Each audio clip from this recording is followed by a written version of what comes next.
Michel Laforcade, directeur général de l'Agence régionale de santé d'Aquitaine. Eh bien, l'innovation me semble répondre à deux critères.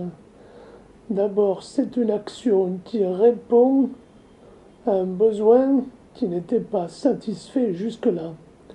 Puis deuxième critère, c'est une action relativement solitaire, qui n'est pas déployée sur l'ensemble du territoire, qui n'est réalisée que par quelques acteurs en petit nombre.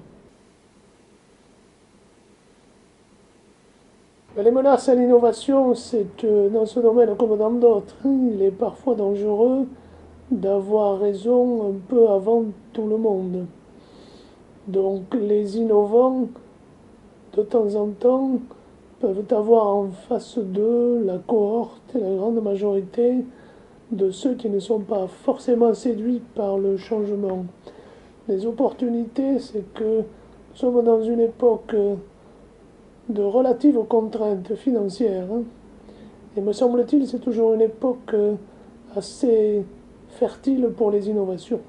On est obligé, avec des moyens constants ou qui augmentent peu, d'innover, de bricoler au sens le plus génial du terme parfois, précisément parce que la fuite en avant de toujours plus d'argent n'est pas la solution d'actualité.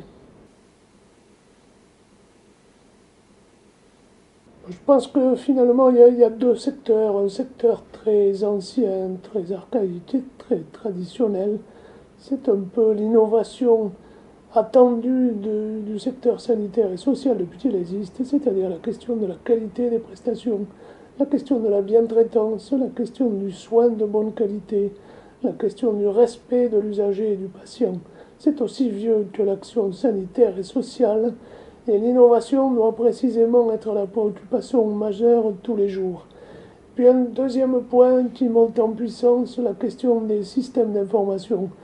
Dans la mesure où on sait que l'amélioration de la qualité passera de plus en plus à travers la dynamique de réseau, la capacité des acteurs à se fédérer autour d'un patient de manière pluridisciplinaire, eh bien ça passe forcément par des systèmes d'information compatibles entre le patient, l'usager, le résident, mais aussi l'ensemble des acteurs qui gravitent autour de lui.